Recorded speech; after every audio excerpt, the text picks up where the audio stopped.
ఎన్టీఆర్ జిల్లా జగ్గయ్యపేట పట్టణంలోని sub register కార్యాలయం ఎదుట దస్తావేజులేకర్ల శాంతియుత ధర్నా నిర్వహించారు. రాష్ట్ర ప్రభుత్వం జారీ చేసిన జీవో నంబర్ 396 వల్ల తమ జీవనోపాధికి ఇబ్బందులు ఎదురవుతున్నాయని వారు ఆందోళన వ్యక్తం చేశారు. ఈ జీవోను వెంటనే రద్దు చేసి తగిన చర్యలు తీసుకోవాలని ప్రభుత్వాన్ని డిమాండ్ చేశారు.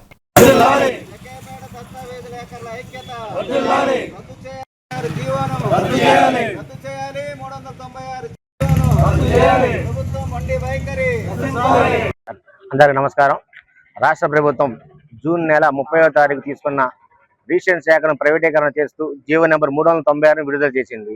ఆ జీవో 396 ప్రకారం దస్తావేజ్ లేఖర్లు, వాళ్ళకి అనుసంధానమైన డిటిపి ఆపరేటర్లు, సర్వేయర్లు, వాళ్ళ సహాయకులు ఎవరికి జీవనోపాధి లేకుండా పోతుంది. జీవనోపాధి సబ్ రిజిస్టార్ ఆఫీసులో కూడా వాళ్ళకి సబ్ రిజిస్టార్ కూడా ఏ విధంగా పని లేకుండా వాళ్ళే ప్రైవేటీకరణ చేస్తూ కార్పొరేట్ కంపెనీలకు ఇచ్చి ప్రభుత్వమే తీసుకుంటూ దానికి రుసుముగా కన్సల్టెంట్ ఫీజుగా 2000 రూపాయలు ఏర్పాటు చేసి ఉన్నారు.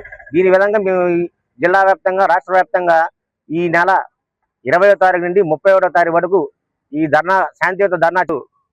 ఆంధ్రప్రదేశ్ ప్రభుత్వం తీసుకొచ్చినటువంటి 396 జీవో వల్ల దస్తావేజ్ లేఖర్లందరూ వారి ఉపాధిని కోల్పోయి దాదాపు రాష్ట్ర వ్యాప్తంగా 15 లక్షల మంది ఉపాధి కోల్పోయే అవకాశం ఉంది.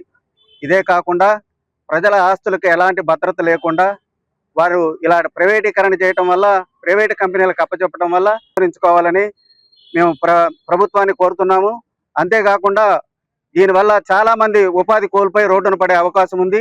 జీవన వృత్తి కోల్పోయి అచ్చంగా దీని మీద ఆధారపడే వేల కుటుంబాలు, లక్షల కుటుంబాలు ఉన్నాయి కనుక ప్రభుత్వం దీని మీద మరొకసారి ఆలోచన చేసి ఈ జీవోని తక్షణమే రద్దు చేసి మా అందరికీ ఉపాధి కల్పించి తగు న్యాయం చేయవలసిందిగా ప్రభుత్వం